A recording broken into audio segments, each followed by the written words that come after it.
ainult rõõm kuulda ja rõõm näha.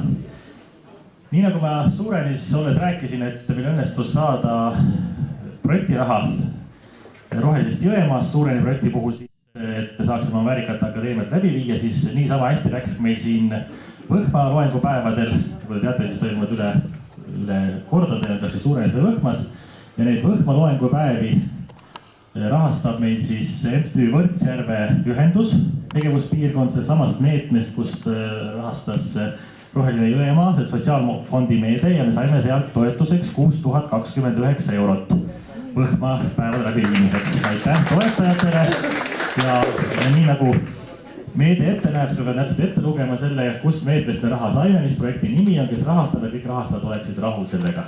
Võrtsjärve ühendus meede 4, sotsiaalse heaolu edendamine, MTÜ Võrtsjärve ühenduse tegevuspiirkonnas väärikate akadeemia loengupäevade läbiviimine ja projekti kaasrahastab Euroopa Liit. Suur tänu Võrtsjärve ühendusele ja Euroopa Liidule selle projekti kaasrahastamise eest.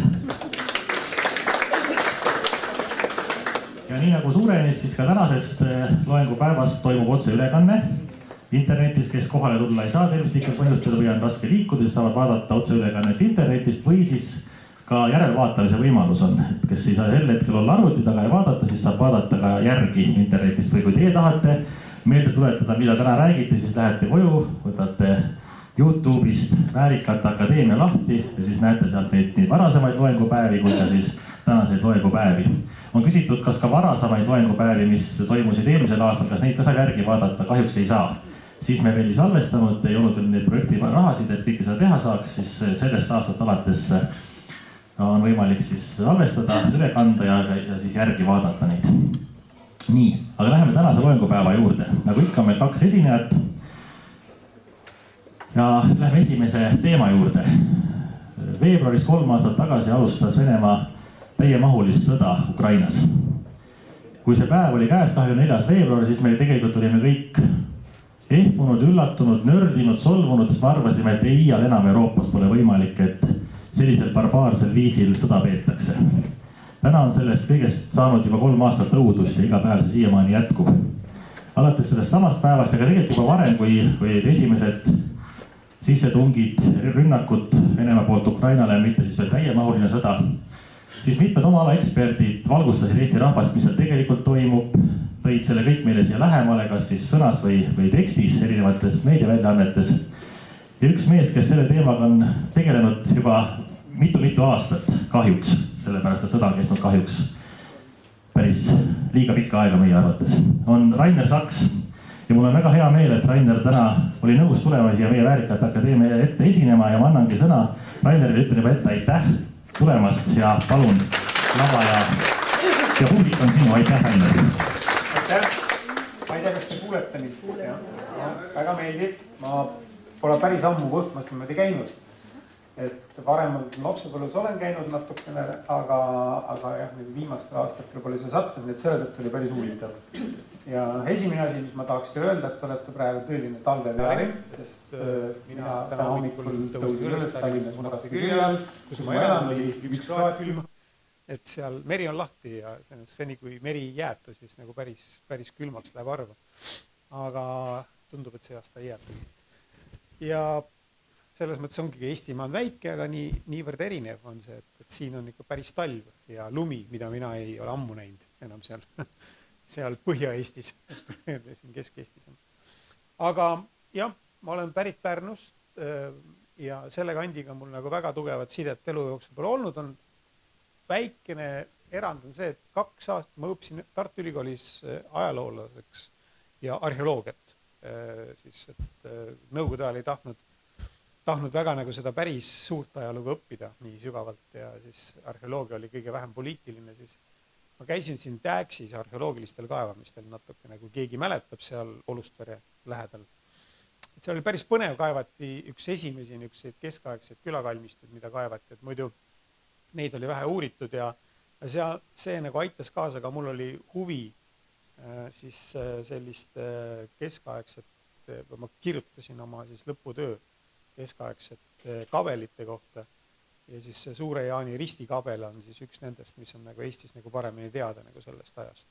Et seda pole küll alles, eks ju, see seal Rootsi all lõhuti ära või lammutati, aga no ühesõnaga mingisugune niisugune puude selle piirkonnaga mul õrnalt on ja kes on arheoloogiat õppinud, see on käinud Lõhavere linnamäel, eks ju, ja nagu seda ka natuke uurinud, nii et üht-teist ma selle piirkonna kohta siiski tean natuke rohkem, et kui võib-olla lihtsalt niisama, et natukene kuskilt uudistest kuulda.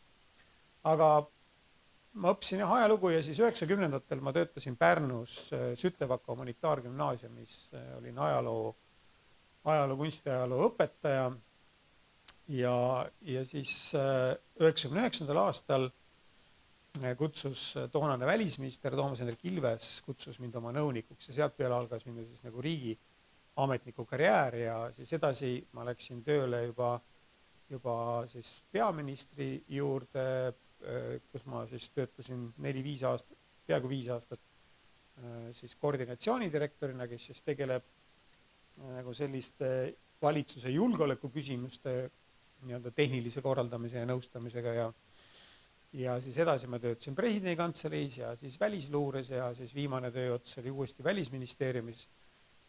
Nii et 20 aastat sai täis, natukene rohkemgi nagu riigitööd ja siis ma otsustasin, et kuna mind kutsuti ühte eraettevõttesse tööle, siis ma leidsin, et nüüd on viimane aeg proovida, et mul oli juba üle 50 eluaasta elatud ja siis ma mõtlesin, et kui nüüd ei lähe erasektorisse, ma ei lähe kunagi. Ja siis ma mõtlesin, et ma pean proovima. Ja nüüdseks ma olen jõudnud nii kaugele, et selle aasta alguses ma siis andsin ka oma sõrme Tartu Ülikoolile natuke, et hakkan tegutsema ka Tartu Ülikooli Süte instituudis küberpoliitikaga.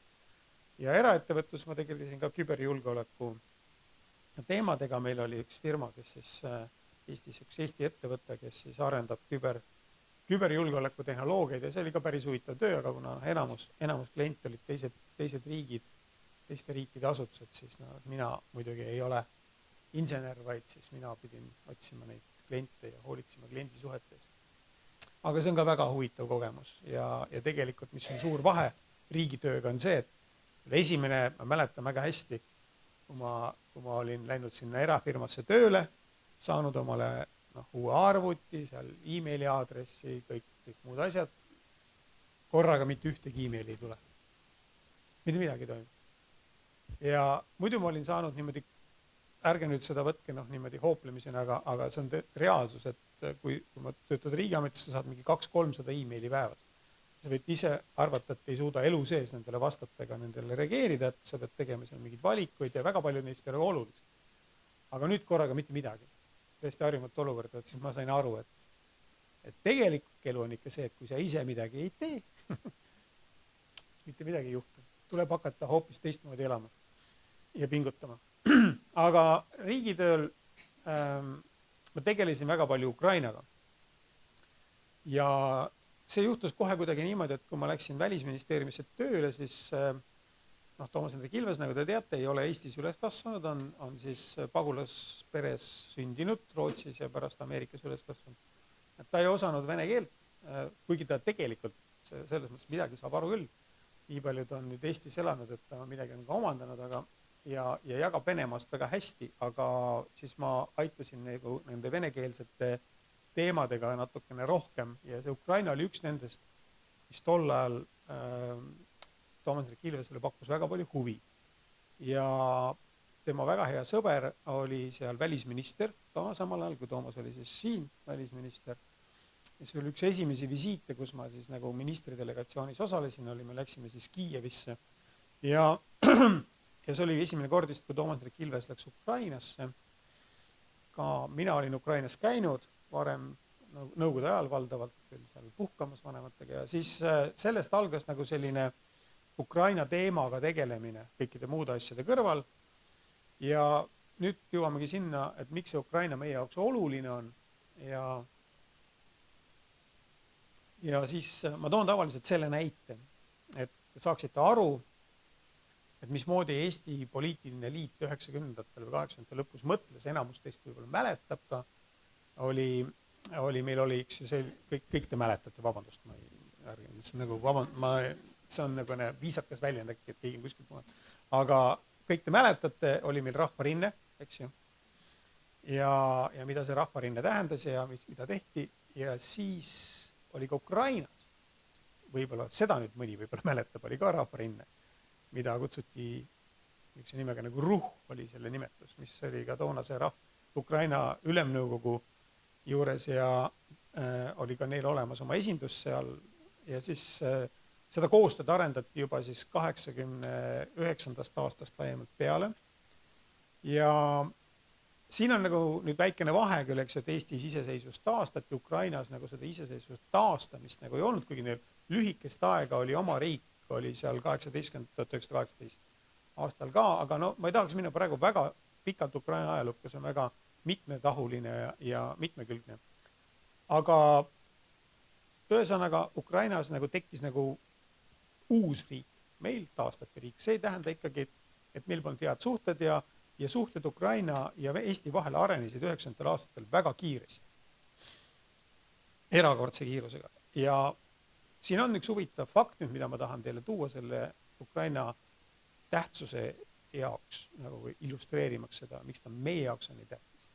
On see, et nagu me mäletate, 92. aastal, ütleme laias laastus 91 Eesti iseseisvust taastati, olid väga viletsad aastad, eks ju. Nagu majandus oli ikkagi kokku kukkunud ja riigi eelarve oli nii väike, et kui te praegu selle paneksite nendesse eurodesse, siis ma arvan, et see teie valla eelarve siin täiesti võrreldav. Ja sel ajal hakati taastama saatkondi, Eesti Vabariigi neid välisesindusi, saatkondi, nendes kohtades, kus need saatkonnad olid varem olnud. Ja kõik ei suudetud ka teha, taastada kiiresti. Ja Eesti Vabariigil muide 20. 30. ei olnud väga palju välisesindusi. Et väga palju ei suudetud neid teha. Ja poliitiline kaart oli ka teistsugune, väga paljusid riike ei olnud olemas sel ajal, mis on praegu. Ja siis oli ainuke koht, kuhu tehti täiesti uus saatkond kohe alguses peal, oli Kiiev, Ukraina peal. Ja nüüd tekib küsimus, miks see Ukraina on meie jaoks nii tähtis. Ja siin on üks nagu lihtne loogika, mis tuleneb siis Venemaa ja Ukraina ajaloost ja mille võib kokku võtta siis nagu ühe lausega ja mida on ka meie poliitikud 90-ndatel nagu sõnastanud, et kui Venemaa ei kontrolli Ukrainat, siis ta ei ole mitte kunagi impeerium. Ehk siis teisisõnu me võime öelda niimoodi, et kui Venemaa ei kontrolli Ukrainat, siis ta ei ole ka meie jaoks nii ohtlik, kui see oht on väike.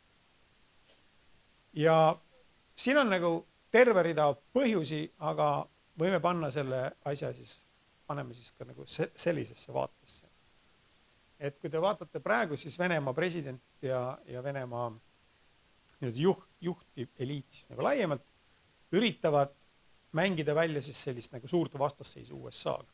See tekkis, eks ju, nõukogude ajal peale, valdavalt peale teist maailmasõda. Ja kui te nüüd võrdlete aastal 1991, kui Nõukogude Liit kokku varises, võrrelge siis nagu sellel hetkel nagu Nõukogude Liitu USA-d, siis te näete, et toona, et kas keegi mäletab, kui suur oli Nõukogude Liidu rahvaarv, kokkukukkumise hetkel umbes. Väga tubli, 220 miljonit umbes ja midagi taolist. Et siin Nõukogude statistikas võib kahelda, aga midagi sinnapoole. Ja USA rahvaarv toona oli natuke suurem. Seal 250, võib-olla natuke rohkem miljonit. Nad võrreldavad. Ja sel ajal oli neist ainult 2 riiki rahvaarvult suuremad, olid Hiina ja India. Rohkem ei olnud, teised väiksed. Nüüd, kui palju Venemaal praegu elab inimesi umbes? 140 miljonit, ütleme. 140 natukene võib-olla rohkem, aga sealt on jällegi nagu paljud on lahkunud, keda võib-olla niimoodi statistikas loetakse nagu Venemaa elanik. Ja ütleme, et 140 miljonit. Kas te teate, kui palju elas Tsaari Venemaal inimesi? Natuke üle 100 miljonit. enam-vähem sama palju kui tänapäeva Venemaa. Nii et kui te nüüd panete selle nii-öelda Venemaa juhtide perspektiivi, kuidas nad vaatavad sellele olukorrale, eks. Näete, et Venemaa juhtide vaates on Venemaa kukkunud nagu 100 aastat tagasi. Võib-olla isegi rohkem. Ja Ameerika on kasvanud siis, läheneb 400 miljonile rahvaarv. No on Hiina rahvavabariik on suurem jätkuvalt India, aga Venemaast on rahvaarvult suuremad ka sellised riigid nagu Indoneesia, Pakistan, siis Brasiilia, Nigeeria. Väga varsti on Venemaast läheb rahvaarvult mööda veel Egiptust tõenäoliselt veel terve hulk riik. Ja see on tegelikult niisugune psühholoogiline tõsine trauma, mida siis tähendab, kui sul on tahtmine olla nagu jätkuvalt konkurentsis USA-ga ja olla siis nii-öelda see maailma nagu see mitte USA-d toetava maailma liider, siis nagu sellise hulga inimestega seda välja ei mängi.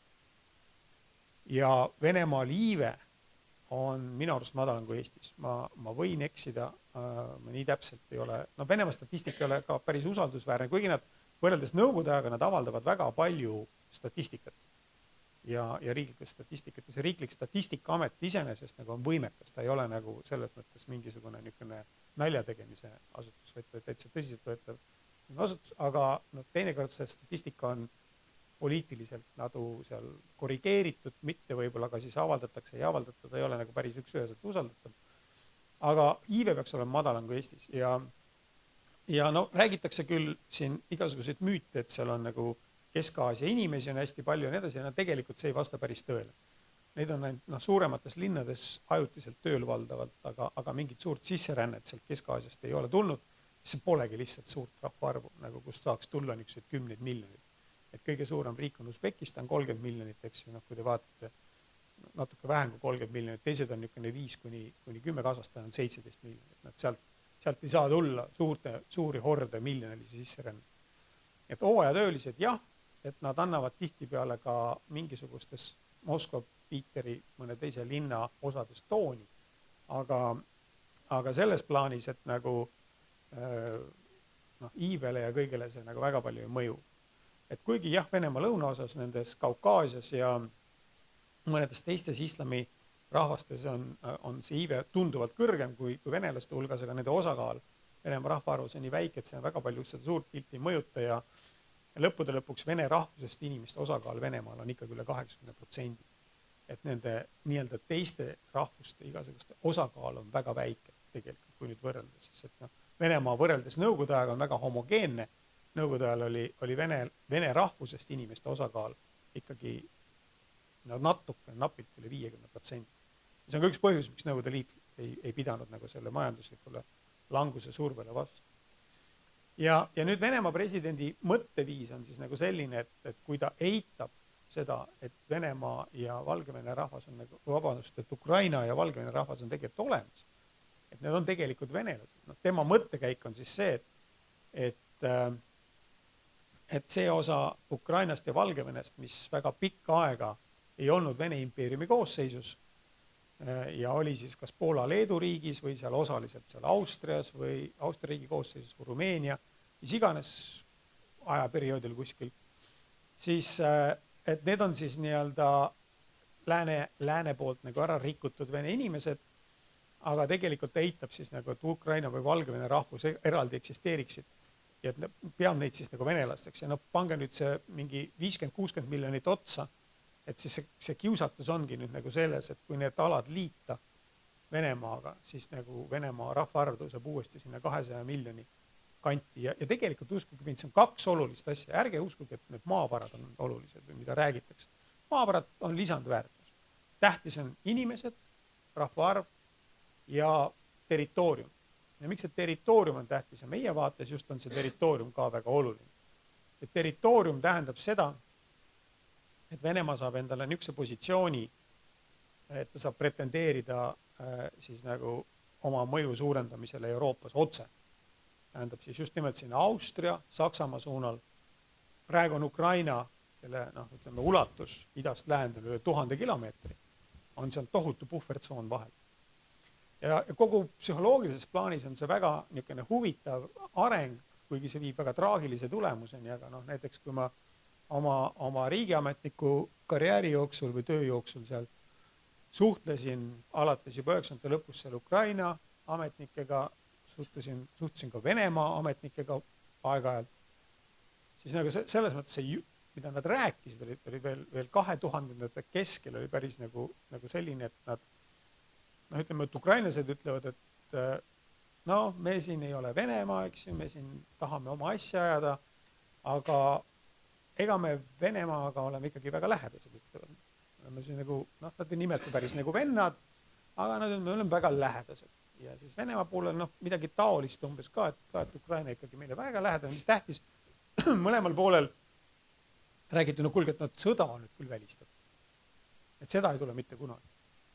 Seda lihtsalt ei juhtu, me oleme nii lähedased ja tõepoolest, kui te vaatate näiteks ka, et seal on ju see perekondlik tragöödia kohati, mis praegu Ukrainas on nagu ka dokumentaalfilmides on näha, kuidas perekonnad lähevad nagu selle suhtumisega lõhki täiesti.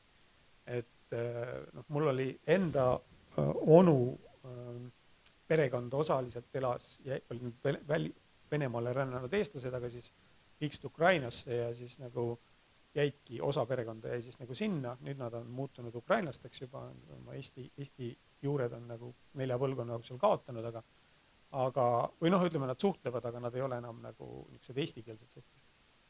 siis ka ikkagi tegelikult põlvkondade vahel nagu oli ikkagi väga, väga erinevad lahkarvamused selle, mis see Ukraina riik on ja kuhu ta kuulub, eks ju osas. Ja selles mõttes nagu on ka väga palju segaperekondi. Venemaal elab, keegi ei tea ka täpselt, aga tõenäoliselt mingi 4-5 miljonit inimest, kellel on väga, väga otsesed Ukraina juured, pluss igasugused muud segaperekonnad ja samamoodi elab Ukrainas inimesi, kellel ma olen kohanud ise Ukraina riigiametnikke, kes on Ukraina tõsised patrioodid, väga vihased patrioodid, kelle vanemad on tulnud Venemaalt. Kel ei ole nagu mingisugust nagu sügavamat Ukraina tausta. Et lugusid on väga palju erinevaid, nii et inimeste need suhted on läbi põimunud ja ka näiteks Ukraina kaitseväe praegune juhataja Oleks Õrskin tegelikult rahvuselt Venemaalt tulnud. Ja nüüd kujutage ette, kui 91. aastal Ukraina iseseisub ja lüüakse see Nõukogude armee siis nagu jagatakse ära. Sama oli ka Valgevene. Mäletad, Ukraina sai endale tuumarelva, ta loobus sellest.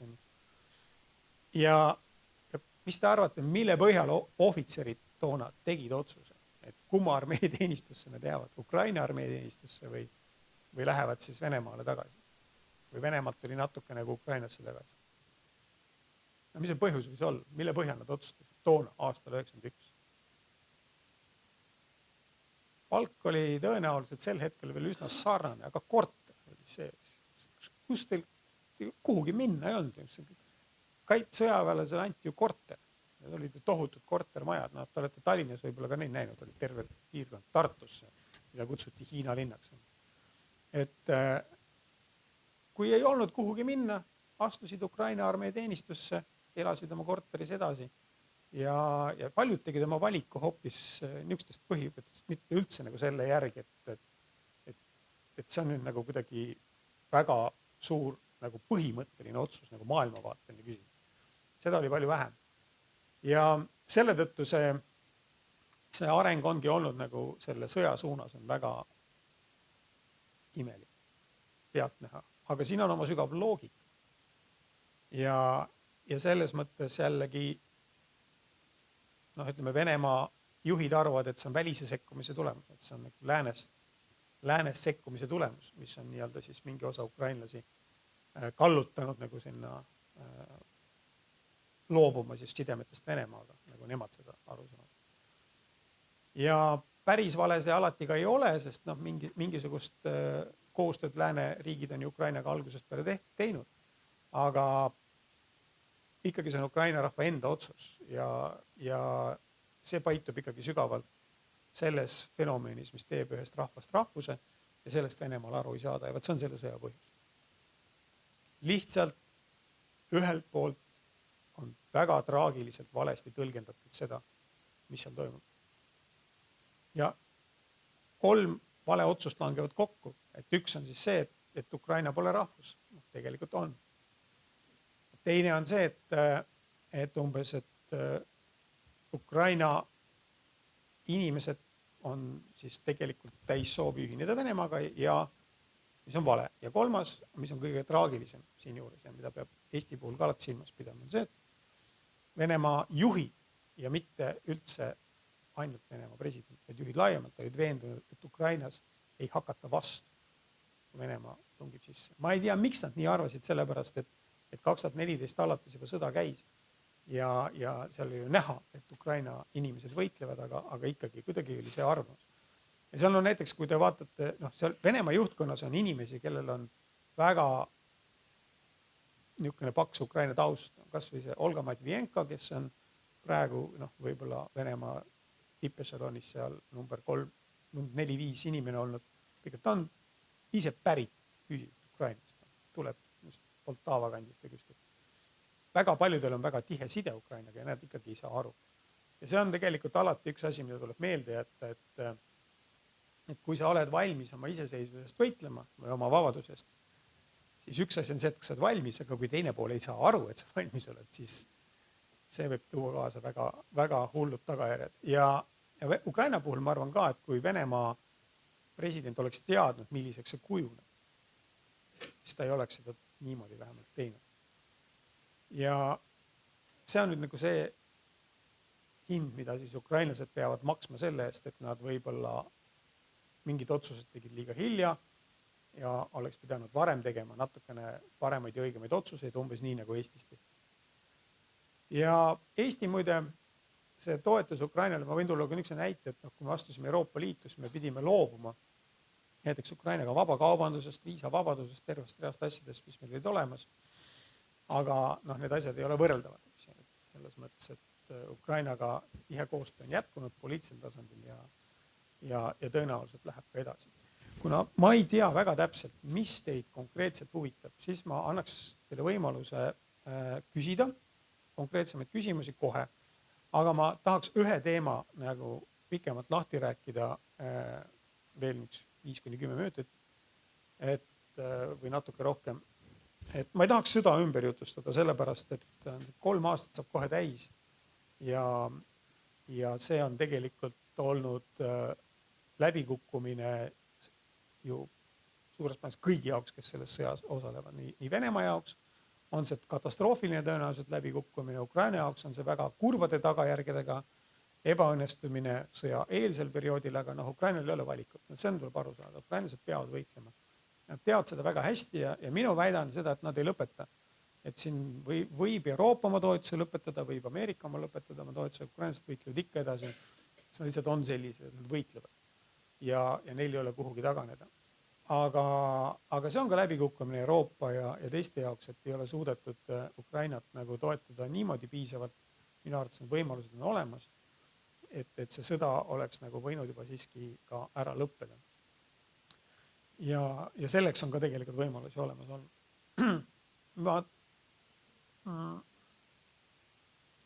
võime pärast proovida rääkida ka natukene nende kaotuste ja asjade kohta, aga mis ma soovin nagu rõhutada on see, et mõnikord jääb siin, kui vaadata nagu Euroopa poliitikute, kahjuks ka mõnikord Eesti poliitikute sõnavõttudest ja mulje nagu Venemaal oleks nagu mingi kindel plaan, et vallutada Ukraina, siis kohe minna sõjaga edasi.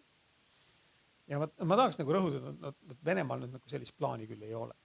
Ja selleks nad tegelikult ei valmistu. Et mis on nagu Venemaa jaoks on tõsine probleem, millega nad ei osanud arvestada, on see, et mida tähendab Ukraina vastane täiemahuline sõda. Ja siin, kui minna nüüd natukene ajaloost tagasi, siis kui te mäletate aastal 2008, kui Venemaa ründas Gruusiat, sõda ei kestnud väga palju. See oli 5-7 päeva oli see aktiivne faas, aga sellele eelnes mitu kuud niisugust eskalatsiooni, kus siis, ma ei hakka seda detailsemalt kirjeldama, aga lõpuks Gruusia väed ei suutnud küll Vene armeed nagu oluliselt takistada, mis sinna Gruusiasse sisse tungis, aga Vene armee ei suutnud ka Gruusiat vallutada. Ja sel ajal, muide seda Vene armee gruppi, toona oli see Viigana 800 armee, paikneb siin Põhja-Kaukaasias, seda juhatas kindral Gerassimov, see, kes on praegu Vene kindralstaabi ülem, see, kes juhatab kogu seda sõda siis Ukraina vastu ka. Peatas Venemaa peatas sõjategevuse sellepärast, et USA saatis ühe sõjalaeva sinna Gruusiasse, Batumi sadamasse. Ja Venemaa sai aru, et kui on oht, et läheb sõjaks USA-ga, siis lõpeb asi väga kiiresti nende kahjuks. Aga mida need 7 päeva näitasid toona selle peaminister Putin, mida oli sellise lühikest aega, kus ta oli vahepeal oli president Medvedev ja tema oli peaminister. See, et see Vene armee ei suuda sõdida. Ja hakati tegema armee reformi. Venemaa kaotas Gruusia vastases sõjas mingi 7 või 8 lennukit, ma ei mäleta täpselt. Osa lõplikult, osa vist õnnestus maanduda, aga see oli katastroofiline olukorras, kus nagu Gruusial sisuliselt juhukaitset ei olnud. Ja Venemaa presidendi, meie kahjuks või tema suutis teha korrektsed järeldused sellest, milles on probleem. Ta sai aru, et see ajateenijatel põhineva armeega ei ole võimalik sellist agressiivset välispoliitikat teha. Ajateenijatel põhineva armee ei suuda sõdida. Ja pealegi nüüd Venemaal on siis nagu ka selline kokkulepe tegelikult võimu ja ühiskonna vahel Tšetšeenia sõdade tõttu, et ajateenijaid ei kasutata lahingtegevus. Ja see oli ka näha nüüd Ukraina sõjas, eks ju, et Venemaa pole ajateenijaid siis sinna saatnud, sõtta, kuigi ajateenistus Venemaal käib edasi. Iga aasta 230-240 000 noort Venemaa kodanikku võetakse siis ajateenistusse 9 aastaks. Ja lahingtegevuses sõja alguses mõned neist sattusid, sellest tuli väga suur skandaal Venemaal, see praktika lõpetati ära. Ja ei ole hiljem isegi proovitud, mitte nagu kuidagi varjatud seda teha. Ja nüüd Gruusia sõja järel hakkas Venemaa siis minema üle profiarmeele. Ehk teisisõnu hakati moodustama nagu siis peamiselt USA armee nii-öelda üldisel eeskujul, mitte küll täpselt copy ja paste nagu või nagu selline kopeeritud, aga hakati moodustama elukutseliste üksuseid. Kõigepealt tehti korda lennuvägi, siis tehti õhudessanteväed, tehti elukutselisteks ja siis tehti need, mida siin meesterahvad mäletavad, kui nad on armeeteenistuses käinud Nõukogude armees, kutsume motolaskur väeosadeks, ehk siis nagu niisugused soomustatud jalaväeosad. Ka need muudeti valdavas osas elukutselisteks. Nii et kokku oli see Vene armee elukutselisi Ukraina sõja puhkedes, ütleme, üle 200 000 natukene. Ukraina vastu koonduti seal mingi 180 000 meest. Ja nüüd, mis oli Venemaa jaoks nagu see tõsine kõige selle sõja kõige suurem tagasilöök või läbikukkumine on just see, et see Ukrainasse sissetung, mis eeldas, et vastu ei hakata, see tõi kaasa meeletud kaotused, just nimelt selles profiarmee osas. Need, kes olid elukutselisteks välja õpetatud. Ja Venemaa kaotas väga suure osa sellest profiarmeest. Ja nüüd see armee, mis seal praegu sõdib, on valdavalt siis uuesti värvatud, mobiliseeritud, osa neist on treenitud, aga üldiselt see väljaõppe on jäänud väga lühikeseks. Kõik see, mida 15 aastat välja ehitati peale Georgia sõja lõppu, peale Gruusia sõja lõppu, see lendas vastu taevast. Ja ma ei hakka rääkima sellest, et väga suur kaotus on mereväe, eks ju, Musta mere laevastikus ja lennuväes. Lennuvägi tõmmati tagasi. Aga see on nagu esimene probleem, et see armee tegelikult ei ole nii võitlusvõimeline, nagu ta oli aastal 2022. Just oma inimkvaliteedi poolest. Ja selleks, et saaks taastada selle võitlusvõime, selleks peaks tulema sõjas paus, kus saab seda väljaõpet läbi viia pika aja jooksul korralikult. Praegu on hädapärane väljaõpe, paar kuud ja saadetakse sõtta. See ei ole võimalik, et sellega suudetakse toota nii-öelda korralikke üksuseid. Nüüd teine probleem on, nüüd tuleb sellest sõja pikaajalisest hakkab järjest rohkem nagu välja tulema, on siis see, et esiteks Venemaa ei saa sõdida nii, nagu ta sooviks sõdida, sellepärast, et kaotused on nii suured ja see on see põhjus, miks sõda on jäänud venima. Venemaa ei soovi seda sõda venitada, Venemaa soovib seda sõja võimalikult kiiresti, aga võidukalt lõpetada ja eesmärk on ikkagi võtta kontroll kogu Ukraina üle, mitte seal mingisugust 1-2 linna kuskil Donbassis nagu tohutute kaotustega taga ajada, seal pole mingit mõtet. Ja nüüd on selgunud, et selle sõja tingimustes on ilmunud terve rida uusi relvi, aga kahjuks Venemaa jaoks on ka lääne relvad osutunud palju tõhusamateks ikkagi kui Venemaad, kui neid osatakse kasutada. Ja see on viinud siis nagu tohutute kaotusteni just nagu sõjatehnika hulgas ja nüüd on kätte jõudnud see moment, mida mitte keegi mitte kunagi ei oleks muidu uskunud. Et need väga suured soomustehnika hulgad, mis toodeti ladudesse Nõukogude aja jooksul, need hakkavad otsa saama. Ja me näeme nüüd viimase 2,5 kuu jooksul, kuidas Vene sõduritel ei ole enam tehnikat, millega minna lahingusse. Mitte igal pool, aga need pildid sagenevad. Ja Ukraina kuidagi on suutnud oma seda võimet, seda soomustehnikat hävitada, veelgi kasvatada. Et sõja alguses valdav osa sellest tehnikast hävitati siis nende rakettide ja suurtükiväe löökidega, siis praegu on kasvanud droonide osakaal, aga ukrainlased on arendanud just neid droone koostöös teiste väeliikidega. Nii et see teeb nagu lihtsalt sellise Venemaa jaoks need kaotused juba nagu nii suureks, et nad isegi ei ürita enam sõdurid saata soomustehnikaga lahingusse. Sest soomustehnika tavaliselt isegi Ukraina positsioonideni ei jõua. Lihtsalt hävitatakse ennem ära. Ja seal on ilmunud veel 100 muud detaili, et miks see Venemaal toodetud soomustehnika on ohtlikum kui läänes toodetud analoogid. Need kaotused on alati, inimkaotused on alati suuremad. Aga hetkel pole see oluline. Oluline on see, et kogu see tehnika, mis omal ajal toodeti Nõukogude ajal 10 000 ühikutest ladudesse, oli mõeldud milleks. See ei olnud mõeldud selleks, et kaitsta Nõukogude Liitu või Venemaad sissetungi eest, vaid selleks, et hõivata Euroopa, et rünnata Euroopat. Nende soomusüksustega pidi Vene armee või Nõukogude armee hõivama siis selle Euroopa osa, mida ütleme siis, me nägime Nõukogude ajal enam see Ida-Saksa ja võib-olla sealt natukene lääne pool. Austria, Ida-Saksa ja sealt siis see pidi olema lääne poole Reini jõeni, enam vähem pidi see nende rünnak välja ulatuma. Seda väge enam ei ole. Ja see on nüüd nagu see põhjus, miks ma väidan, et Vene armee ei suuda seda võimekust või seda hulka relvastust ja armeed nii kiiresti toota uuesti, taastada sellisele tasemele, et nüüd mingi 3, 4, 5 aasta pärast oleks ta võimeline pidama läänega suurt sõda. Ja see kõik oleks veel väga tore, kui oleks siis ühte asja, oleks tuumarelva. Ja tegelikult siis tuumarelv on see, mis tagab praegu siis Venemaale selle globaalse heidutuse ja tuumarelv nagu aitab Venemaad praegu 2 osas.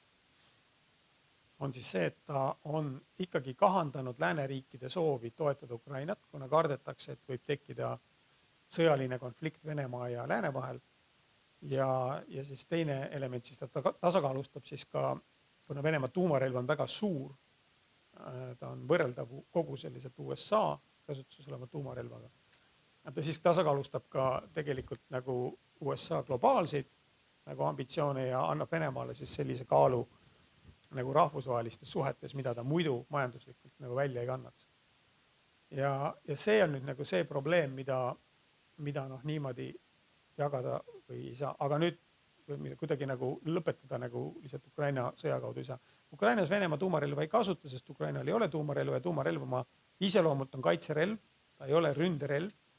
Ta saab ennast kaitsta, aga teist rünnates, et võivata mingit territooriumid, sa ei saa teha. Ja seetõttu ka näiteks, et kujutada, et nüüd näiteks, et ütleme, kui üldse kujutada ette mingit sõda Venemaa ja Eesti vahel, siis nagu selleks, et siin tuumarelva kasutada, siis selleks peaks evakueerima kõigepealt Peterburi ja Pihkva ja need linnad. Et ühesõnaga seal puudub nagu loogika igasugune. Mida saab teha psühholoogilisi rünnakuid tuumarelvaga, on olemas ka taktikaline tuumarelv hästi väike, mille purustusjõud on tagasihoidlik võrreldes siin mingi tänapäeval kasutusel olevate pommide ja muude asjadega, tavaliste pommidega, aga siis ütleme, et tegemist on tuumarelvaga, siis ta on nagu selline psühholoogiline moment. Ja nüüd selle teema lõpetuseks nii palju, et kui vaadata nüüd nagu seda NATO ja Venemaa vahelist nagu jõudude vahekorda, siis tegelikult juba Nõukogude Liidu ajal hinnati niimoodi, et ilma tuumarelvata ei suudaks Nõukogude Liit NATO-ga niimoodi väga pikalt sõdida. Oli selline hinnang, Venemaa puhul eriti. Ja tuumarelv peab siis tagama selle, et see suur sõda nagu kahe poole vahel üldse ära jääks. See on nagu selle tuumarelva tegelikult nagu see mõte. Ja tegelikult praktikas see juhtukski niimoodi, et kui teha neid mingid simulatsioone või niisugused sõjamänge, et hakata siis kujutama ette, et mingi juhuslik intsident seal, ütleme mõne NATO liikmesmaa ja Venemaa vahel ja et siis kui sellest puhkeb sõjategevus ja käivituvad need mõlema poole kõik sõjalised võimed, see kasvab väga kiiresti üle, tõesti nagu mingi loetud nädalatega eskaleerub see globaalseks tuumasõjaks ja siis nagu võitjaid nagu päriselt ju ei olegi enam. Et isegi sellisel juhul muidugi Ameerika tõenäoliselt vajutab viimasena nuppu. Siin on mingid momendid nüüd, mis on nagu viimastest aastatest Ukraina sõjas nagu näitavad, Venemaa õhukaitse on palju nõrgem kui eeldati või arvati ja Venemaa lennuvägi tegutseb palju ütleme vähem efektiivselt kui eeldati, aga ikkagi tuumarelvaga keegi nagu testima ei hakka seda, et äkki õnnestub. Et see on nagu kaitserelv siis, kui sa on selg vastu seina ja siis hakkad seda kasutama. Ja sellega ma praegu nagu lõpetakski, siis ma tahangi sellega öelda, et vaadake ka, et Soome ja Rootsi, miks nad ühinesid NATO-ga, on põhjus on ikkagi selleks, et nad said endale ka tuumaheidutuse, nagu meil NATO liikmena on olemas. See tähendab seda, et kui Venemaa üritaks alustada sõda Soomega või Eestiga või Lätiga, siis ta riskib globaalse tuumasõjaga väga, väga suurelt. Ja seni, kuni ta usub, et ta sellega riskib, on kõik väga hästi. Et siis ei ole nagu vaja kaitsta. Teine oluline eeldus on see, et ise peab näitama, et me oleme ise valmis, et hakkame igal juhul vastu. Et neil ei ole nagu mingit nüpst, kellelgi ei ole mingit loodust, et siia võib kuidagi vaikselt sisse tulla ja siin midagi nagu üle võtta.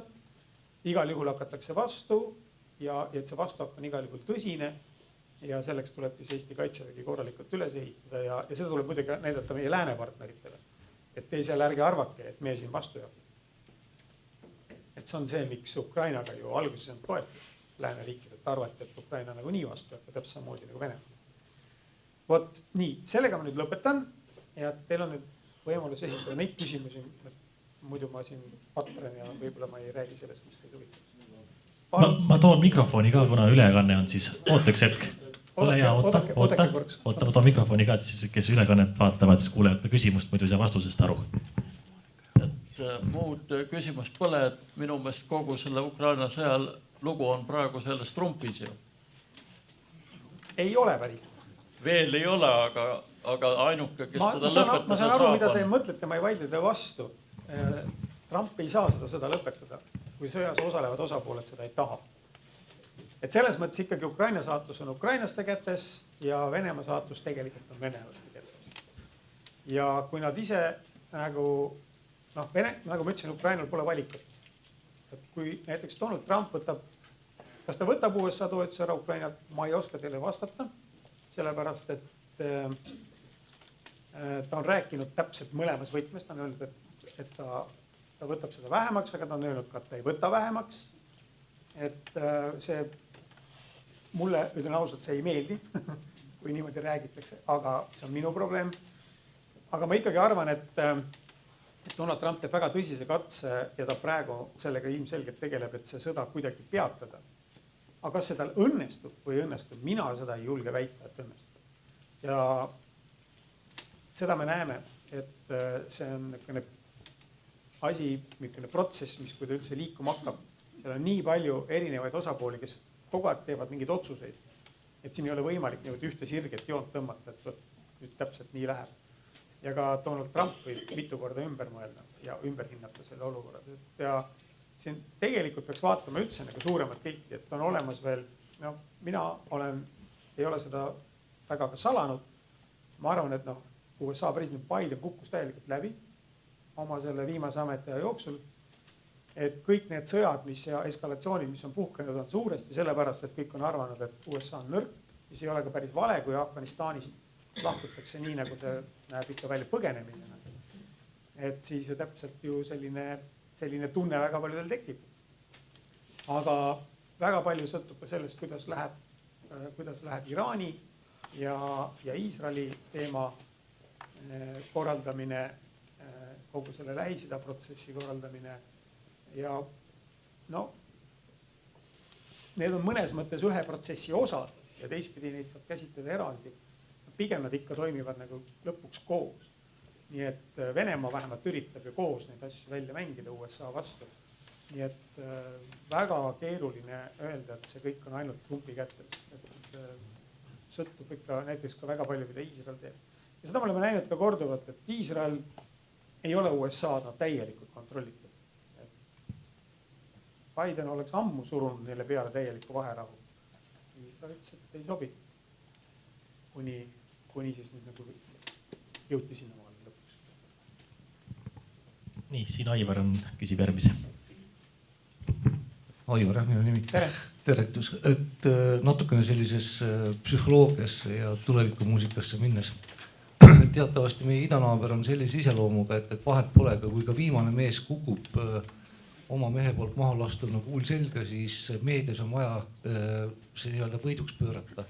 Kas on praegu mingisugust märki sellist, et hakatakse vaikselt nagu seda sõja lõppu ette valmistama ja sotsiaalmeedias ja meedias üldse juba valmistatakse seda nii-öelda mingisuguse võidu tulemusena ette. Et võit on nagu saavutatud, et nüüd hakkame siis lõpetama.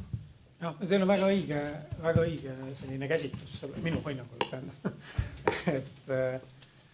Jah, Venemaal on, see on niisugune väga huvitav teema, millega ma olen natukene püüdnud oma neid kirjatükke tootes ka tegeleda. Kuidas Venemaa seda oma kommunikatsiooni korraldab. Ja põhimõtteliselt on teil õigus, et ükskõik, mismoodi see sõda ei lõppe, tõenäoliselt Venemaa president kuulutab välja võidu. Selles ei ole põhjust kahel. Omaette küsimus on see, et kas vene inimesed usuvad seda ja mis kontekstis. Ja siin on nüüd asjad, milles mina olen eksinud päris mitu korda niimoodi ennustades ja ma selle tõttu ju väga ei armasta enam ennustusi teha. Tavaliselt paned mööda. Aga selle sõja jooksul on olnud päris mitu korda märgata, kuidas Venemaal nagu see avalik arvamus hakkab nagu pöörama kuidagi nagu sellele ebasootsast. Ma ei taha öelda, et nad hakkab pöörama võimu vastu, aga võimule ebasootsas suunas. Ja kuidagi on suutnud Venemaa juhid selle tagasi pöörata. Nad tegutsevad tegelikult väga osavalt ja väga hästi. Ma absoluutselt ei tahaks neid alahinnata. Nad võivad teha vale otsuse Ukraina suhtes, nad võivad seal peksa saada ja saavadki peksa ja on saanud juba. Aga nad Venemaad kontrollivad kuratlikult hästi ja väga osavalt. Ja siin esimene, kui te vaatate sõja, mina arvasin, et miks see sõda ei kesta kaua. Ma võin teile tuua sellise näid. Venemaa president ütles 22. või 23. veebruari 24. hommikul, me mäletan täpselt, et kui see sõda algas, ütles 3 põhimõttelist asja. Ütles punkt 1, et see on piiratud sõjaline operatsioon, eks ju, ja mitte kedagi see Venemaal ei puuduta. Ei vasta tõele, eks. Punkt 2 ütles ta, et kes iganes sellesse sõtta sekkub Ukraina poolel, saab karistada. Vist ei ole ka mõtet arutada. Ja 3. ütles ta, et mobilisatsiooni ei tule. Kõik 3 tema põhilubadust, need on lubadused, läbi kukkunud.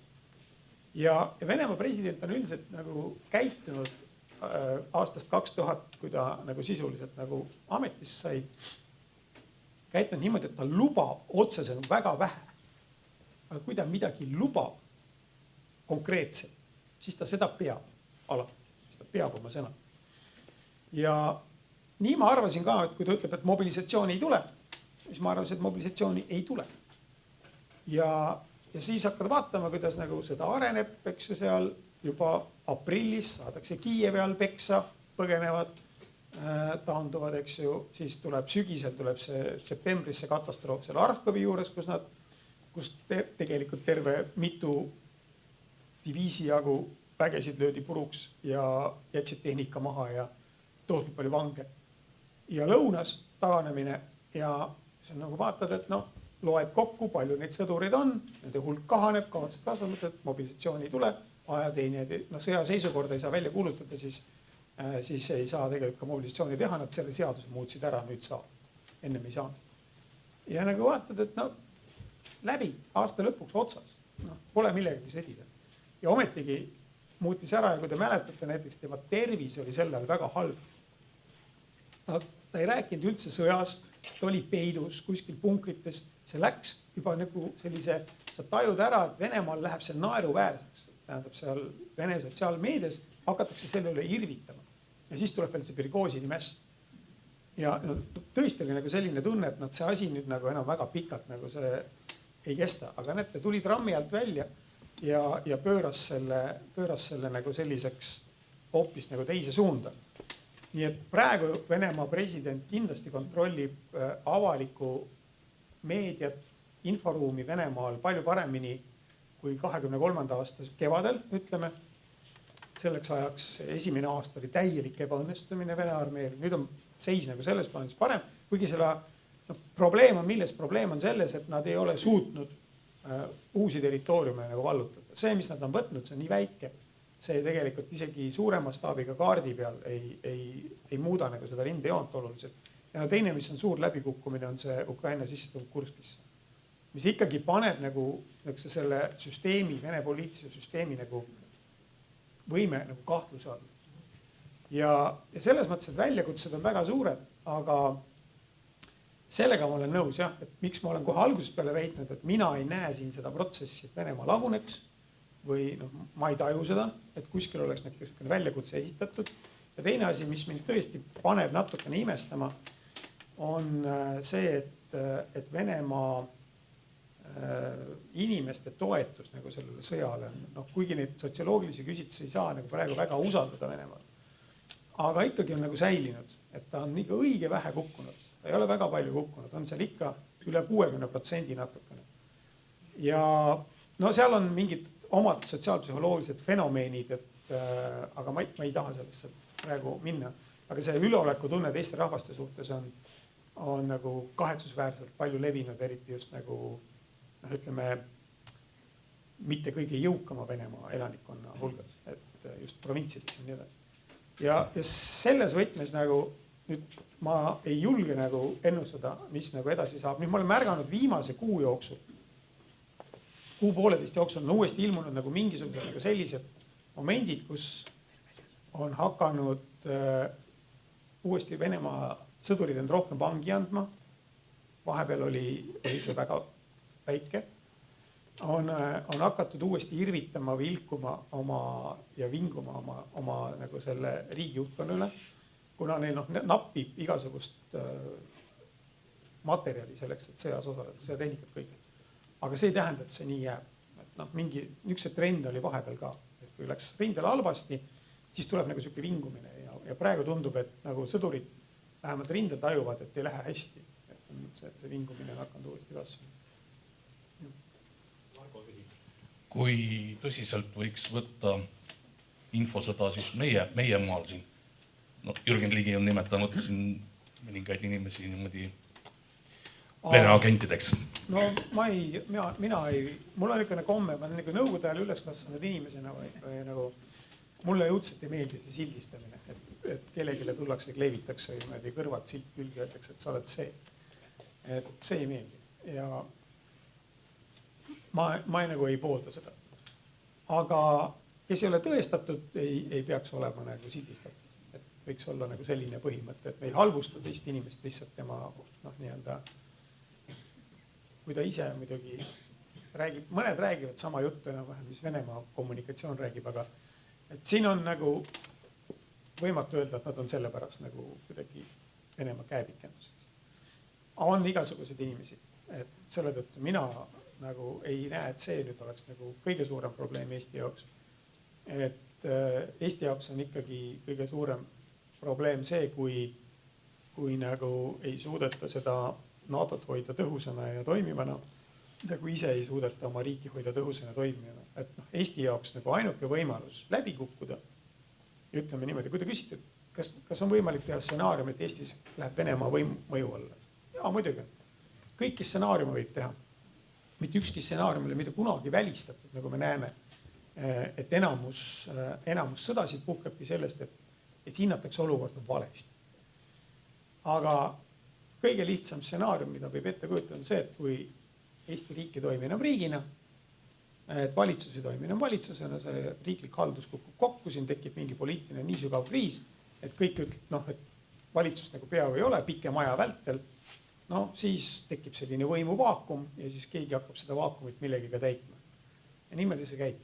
Ega kui teine pool on, ütleme, vaenulik ja on veendunud, ühiskond on lagunenud, ei ole enam nagu valmis vastu hakkama, valitsus ei kontrolli olukorda, valitsus ei suuda juhtida, kaitsevägi ei toimiks, juhtimist ei ole, siis kui Eesti ise vastu ei hakka, selles olukorras ei tule siia keegi sõda pidama, mida sa siin pead.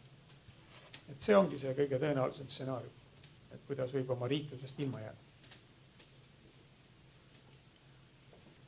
Ma kutsun üles küsima sellepärast, et kuna meid on täna nii palju ja rohkem kui me lootsime või eeldasime, siis kildult pirukad alles sõidavad ja tegid vähem pirukaid juurde, nii et küsige. Maret küsib siit eest kõigepealt ära. Ma küsiks seda, et kas teil on endal mingisugune oletus või mingi pilt silmes, kuidas see Ukraina sõda võib lõppeda, mitte ennustus, vaid arvamus. Nüüd ma olen nüüd kahjuks nii rumalas olukorras, et see läheb ikkagi ennustamiseks. Ja ma võin ette kujutada 3-4 erinevad varianti üsna hästi, sellepärast, et ma olen lihtsalt nii palju nende teemadega tegelenud, et ma olen näinud, kuidas nad lõppevad väga erineval moel. Aga siin on nüüd üks see asi, kus ma ei saa nüüd üle sellest, et vaadake, ikkagi mina arvan, et Ukraina peab võitma. Ja võitma mitte selles mõttes, et Ukraina väed on Moskvas, vaid Venemaa lihtsalt ei tohi saada kontrolli üle Ukraina üle ja ta peab tegelikult lõpuks Ukrainast lahkuma. Kuidas see täpselt läheb, ma ei tea. Ja kahjuks me näeme seda, et need Ukraina kaotused on läinud ka nii suureks, et enam ei taheta korraldada niisuguseid suuri pealetunge, nagu nad siin veel üritasid 2023. aastal. Et ikkagi see Vene pool ka, kui ma tohib ütlen ühe niisuguse olulise lause, et kui kellegi läheb mulje, et ma räägin, et Vene armee on väga nõrk, siis ta on nõrk selleks, et pidada vallutussõda Ukrainas, aga ta ei ole nõrk armee selleks, kes ei suuda sõdida. Ja mina ei soovita küll mitte kellegile Venemaale nagu sõjaliselt kallale minna. Või ütleme, et kaitses suudavaks nad sõdida veel väga pikalt. Ja et nad seda, et teil ei jääks nagu muljet, et nagu Vene armee on nagu lagunemas, et ei seda kahjuks mitte. Ta lihtsalt ei suuda seda suurt territooriumi vallutada, mida ta peab praegu, mida Putin nõuab.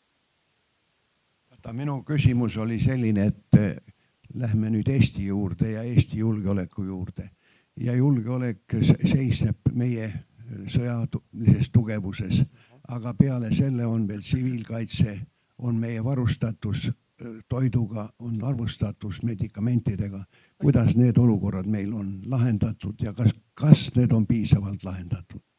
Okei, siin on nüüd nagu, see on väga hea küsimus. Kahjuks sellele nagu põhjalik vastus võtaks väga pikka aega, ma katsun olla lühike.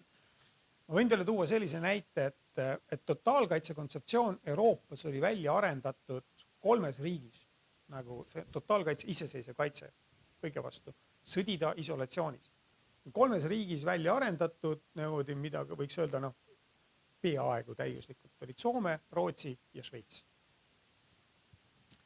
Ja geograafia loeb, eks jätame selle Šveitsi kõrvale, see on üldse anomaalia, ja pole mõtet nagu sellega võrrelda, aga Soome-Rootsi puhul, eks ju, neutraliteedipoliitika, aga nüüd need varud, mis on riigi sees, on ainult üks asi. Et tegelikult seal käib veel terve rahvusvaheliste suhete süsteem kõrvale, mis peab tagama selle, et ikkagi see heidutus on tähtsam, see, et ei tuldaks kallale, aga jätame selle ka praegu kõrvale. Siis mõlemad riigid on praegu sellisest tohututest varude loomise poliitikast loobunud. mina muide, kui ma olin Nõukogude armees teenistuses, siis ma olen söönud neid konserve, mida saadi teise maailmasõja ajal ameeriklaste käest. Ma olin 86–88.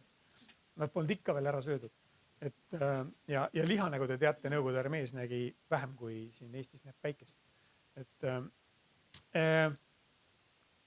See tähendab seda, et nüüd nagu selliseid suuri varusid oma riik, et tavaliselt Euroopa Liidu tingimustel ei looda. Euroopa Liidus on selline nõue, see ei ole NATO-s, vaid just Euroopa Liidus on selline nõue, et igal riigil peab olema 3 kuu varu toimetulekuks. Nüüd on nagu, ma toome nüüd nagu selle Eesti näite, mis on nüüd tegelikult kõige tõsisem näide, mis on kõige suurem probleem Eesti jaoks. Ja see on tõsine asi. Ma nagu ei tahaks seda mitte kuidagi maha teha. Ja miks see NATO heidutus on siin juures nii tähtis? Et aeg-ajalt te kuulete seda, et öeldakse, et Eestit ei ole võimalik kaitsta. Tegelikult on muidugi alati kõike võimalik kaitsta, aga Eesti probleem on see, et näiteks kui me teeme siia mingid tohutud varud meie riiki, siis kuidas soomlased need tegid? Kaevasid, eks ju, graniidi sisse mingid tohutud, ma ei taha öelda punkrid, aga seal on ka neil, see on nagu põhjus, miks neil on tuumajaamad niivõrd hästi toimivad, et nad on hästi stabiilne keskkond on võimalik luua Soomes. Ja meil paneks need varud kuidagi nagu enam-vähem lageda taeval. Aga mis on nagu probleem nendega, kui nad niimoodi vedelevad? Esiteks nende haldamine on kallis, nende hooldamine on kallis, on ju midagi, kuidagi peab lihtsalt lahti saama mingil hetkel. Aga sest nad ei säili igavesti need asjad. Ja õhutõrje on tegelikult see, mis peab olema sul nagu maksimaalne selleks, et sa suudad nagu, seetõttu näiteks kütuse puhul me hoiame seda mitte Eestis kõike, osa mujal. Nüüd Eesti nagu probleem siis tuleb sellest, et kui sa mere teed ja lõigatakse ära ja siis sa ei saa neid varusid kätte. Jääb maismaaühendus, eks ju, läbi Läti, Leedu ja siis läbi Suwałki sinna Poola. Selles mõttes on see Rail Baltic on hästi oluline. Kiire raudteeliin, mis kompenseerib ja ta jääb sellest Vene raketirünnakute ulatusest, et ka suures osas jääb nagu kõrvale. Nagu praegu see ühendus nagu Valga kaudu, mis on olemas. Viljandi võiks olla ka otsatee Lätti kunagi tulevikus, ma arvan, raudtee mõttes, aga nagu ta kunagi oli. Kui see Mulgi Ekspress sõitis, aga see on nagu tohutu probleemide pundar, aga üldiselt arvestatakse nagu sellega, et kuna ka Euroopa Liidus kehtib reegel, et kõik riigid peavad üksteist nende vastase agressiooni korral maksimaalselt toetama, et ikkagi need piirid suudetakse ehk nii palju lahti hoida, et suudetakse neid varusid siia kohale toimetada. Nüüd selles plaanis on see Rootsi ja Soome liitumine NATO-ga erakordselt tähtis. Et tegelikult olid ka enne olid mingid lepingud olid olemas, et kuidas siis nagu Rootsi ja Soome sadamate kaudu saab nagu Balti riike varustada ja toetada. Aga nüüd on võimalik aastate jooksul, see on väga keeruline, väga raske ülesanne, on siiski võimalik üles ehitada mingi tõhus niisugune kaitse.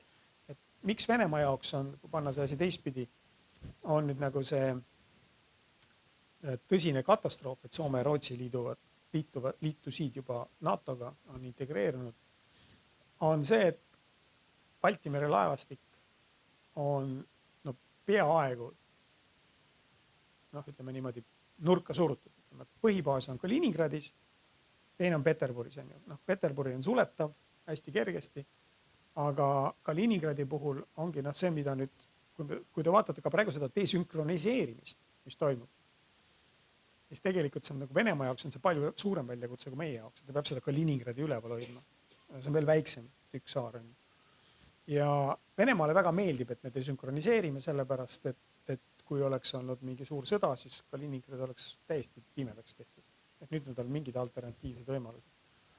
Aga põhimõtteliselt Venemaa arvestab sellega, et juhul kui peaks minema sõjaks NATO ja Venemaa vahel, siis tõenäoliselt ta Kaliningradist sellisel juhul läbi ilmub.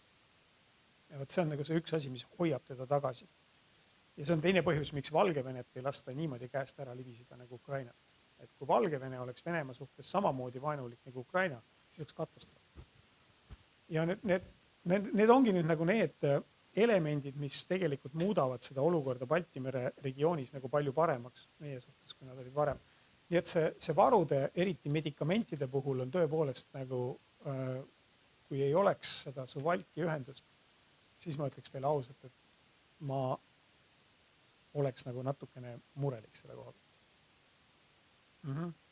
Aga praegu nagu see suur heidutus lihtsalt toimib veel nii hästi, et noh, niimoodi ei peaks nagu väga mures olema. Teine asi on see, et ükski sõda ei alga noh niimoodi, vaid sellele eelneb mingisugune eskalatsiooniperiood, millel on võimalik toimetada siia. Tegelikult selle peale ka NATO mängib, et miks nad paigutasid siia selle Briti brigaadi ja nii edasi. Briti pataljon on praegu. Et siis nagu Venemaa ei saaks takistada vägede siia toomist. Mäed on juba siin ja tal ei ole valikut. Ja ta teab, et kui ta Eestit ründab, siis ta sama hästi ründab nagu Suurbritannia. Ja praegu on ka USA väed on eks ju seal Võrus.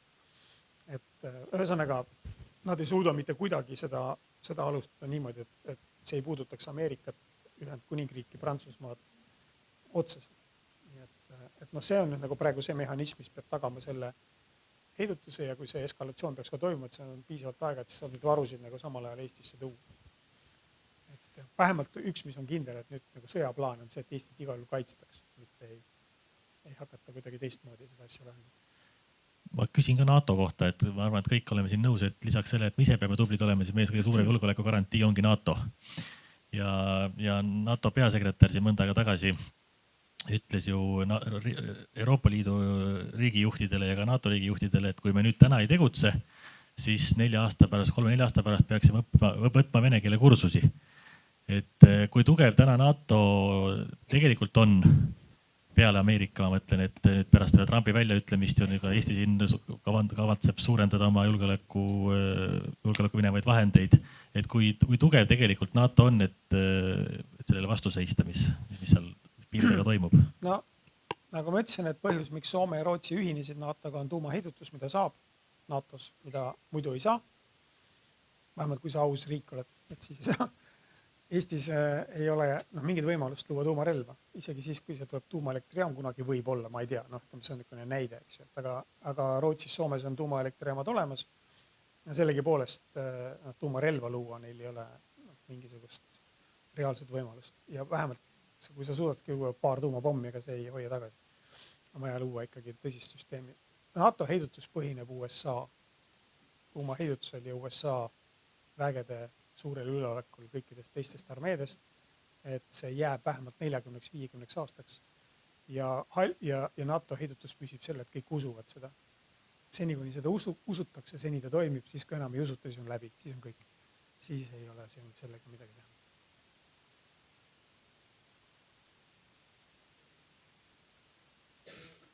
Vaatasin ajaraami küljest. Käsi püsti, kellel on küsimus. Kui ei ole, siis ma küsin viimase küsimuse eest kohe on siin kõrval ka pirukad valmis. Et ma arvan, et paljude jaoks on põhimure ikkagi see, miks ka täna tuldi teid kuulama ja seda teemat kuulama, on see, et kui ohus me Eestina, Eesti rahvana oleme. Sõja ohus. Mina selles mõttes ikkagi nagu teile tuleb kinnisvara inimene rääkima vist. Ostke Eestis, mina ostsin Saaremaale, mina ei ostnud kuskile väljas. Mõned aastad tagasi siin ostsin endale mingisuguse väikse suvekodu Saaremaale. Nii et tasub Eestisse investeerida. Mina ei karda Eesti tuleviku pärast ja ma arvan, et need inimesed, kes räägivad, et Eesti on ohus, et paljud on siiralt nagu mures selle pärast, et ega see nüüd nagu lõbus ei ole, et kui ikkagi Ukrainas käib suur sõda. Lihtsalt Vene armee on seal Ukrainas nii hõivatud, et tal mujal sõdimiseks jõudu ei ole, see on üks asi. Aga muidugi, kui sõda käib, siis on oht, et võib tekkida mingi juhuslik eskalatsioon. Ja seda nagu ohjeldada on palju keerulisem sellises olukorras kui tavaolukorras, kus nagu sellist fooni ei ole, kus mõlemad pooled on hästi rahulikud. Ja see on nagu ka üks põhjus, et miks ma nagu väidan, et miks mulle ei meeldi, kui siin keegi nagu väidab, et ei tohi suhelda Putiniga otse. Ei vaadake, tuleb suhelda. Mitte Eesti, ma ei arva poliitikutel, aga näiteks USA presidendil või Saksamaa liidukantsleril või Suurbritannia peaministril. Väga oluline on see, et Venemaa president oleks otse sõnumid, mitte vahendajate kaudu. Ja teiseks, et oleks mingi isiklik kontakt, mis ikkagi aitab natukene seda olukorda nagu kontrollida. Et kui suheldakse valede sõnumitega ja nii-öelda, siis on väga halb. Siis oleks parem mitte suhelda, aga ma ei arva, et need inimesed nii pehmed on siin. Ja sellepärast ma nagu ise nagu mures ei ole, aga ärevus on küll ja selle tõttu peab nagu võtma hästi rahulikult ja ratsionaalselt seda olukorda ja ma arvan, et Eesti on päris kannatanud selle sõja tõttu. Tänu sellele see on ikkagi väga palju siia jäänud, nimetame neid investeeringuteks, aga on jäänud tulemata, mingid asjad on muutunud sellepärast Eestis kallimaks ja me ikkagi kannatame selle sõja läbi ja ma arvan, et see ütleme, ei ole hea, et see sõda kestab. Aga ma hetkel ei näe, et Venemaal oleks nagu jõudu hakata siin lähemal ajal pidama NATO-ga mingisugust sõda. Seda kindlasti. Palun. Kui hakkasite selle kinnisvara ja selle peale Venemaa, mind häiris kõige rohkem see, kui Eesti Kaitseväe juhataja ütles seda, et vajaduse korral evakueerime nagu piiri taha. Mulle jäi umbes niisugune mulje, et siis rikkurid ja valitsus läheb piiri taha ja pööbelt see lüüakse siin maa peal maha. Jah, et võib-olla Kaitseväe juhataja on niisugune väga otsekohene mees ja niisugune sõjamees, et ta võib-olla päris hästi ei mõelnud, nagu, mida ta päriselt nagu väljendas, nagu teie saite aru. Ma arvan, et oli tõesti põhjust niimoodi aru saada ja ma arvan, see tõlgendus ei olegi vale. Sellepärast, et me teame väga hästi, et kui meil on kogemus seal 40-ndatest minna saavad ikkagi kahte gruppi kuuluvad inimesed, ühed, kellel on nagu piisavalt vara, et minna ja hakata mujal elu üles ehitama. Ja teised siis, ütleme, kes elavad seal rannikul ja saartel, kes saavad minema kergemini, kelle elustiil on selline. Ja enamus inimesi ei saa. Nii ta on. Aga mida ma tahan öelda on see, et näiteks, ma võin teile tuua niisuguse näite ka, et siis kui ma veel Eesti riigiteenistus olin, siis ka ikka aeg-ajalt arutati, et kui sõjaseisukord on, sa pead seda läbi mängima, sa ei saa muidu. Et kuidas evakueerida siis nagu mingi osa valitsust ja kuidas seda valitsuse järjepidevust igaks juhuks on välismaal teha. See on ka üks kogemus, mis meil on sellest teise maailmasõjast ja siis ütlevad küll kõik poliitikud, et nemad ei lähe kuhu. Ma ei tea, mis see päris elus tähendab, aga ma arvan, et niisugust plaani, et me hakkame eestlasi viima kuhugi mujale. Ei tasu teha ja üks niisugune huvitav näide tuli lihtsalt praegu pähe. Seoses nii-öelda kliima soojenemisega või et me tajume seda erinevates maailma piirkondades väga erinevad. Aga ma siin aastaid tagasi pidin mingi periood suhtlema natukene Vaikse ookeani saartega, nende inimestega õigemini, mitte ei käinud seal ringi. Ja see on üks niisugune väikene saar, vist oli Kiribati. See elas vist mingi 15,000 inimest ja natukene rohkem. Umbes sama kui Viljandi linnas, ütleme niimoodi, või isegi vähem kui Viljandi linnas. Ja siis nemad on nagu närvis, et kui see ookeani tase tõuseb, meil vist oli kõige kõrgem koht üle merepinna oli mingi 5 või 6 meetrit, eks. Et see saar läheb täiesti vee alla. Ja nüüd see paanika läks nii suureks. Ma ei tea, et seal veetase oleks tõusnud siiamaal, aga see paanika hakkasid endale otsima nagu kohta nagu teistes riikides, et kuhu nad saaks oma selle rahva ära kolida. Ja muidugi, kui nad tuleks nagu ükshaaval, siis tõenäoliselt ei oleks mingi probleem. Keegi nagu ei ütleks nagu neile, et ärge tulge. Aga kui sa tahad tulla niimoodi organiseeritud ja ütled näiteks Austraalia, et andke meile tükk maad, et me teeme nüüd oma riigi sinna. See nagu ei lähe. Eesti riik saab olla ainult siin, Eestis ja mitte kuskil mujal. Ja Eesti rahvas tõenäoliselt ka. Nii et selles mõttes ei tohi teha niisugust kava. Et siia tuleb jääda ja siin tuleb nagu see maa enda käes hoida.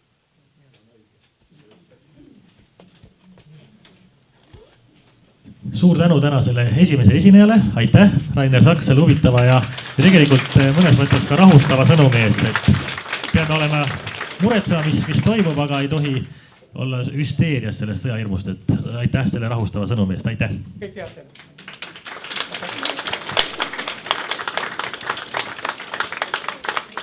nii, kohe on kohvipaus, aga pärast seda on siis teine esineja, kutseline maakler Kaido Kaljuste, kes räägib kinnisvaratehingutest, et kes hakkab siis müüma kinnisvara, ostma või rentima või välja rentima, et siis mida tähele panna ja meeles pidada.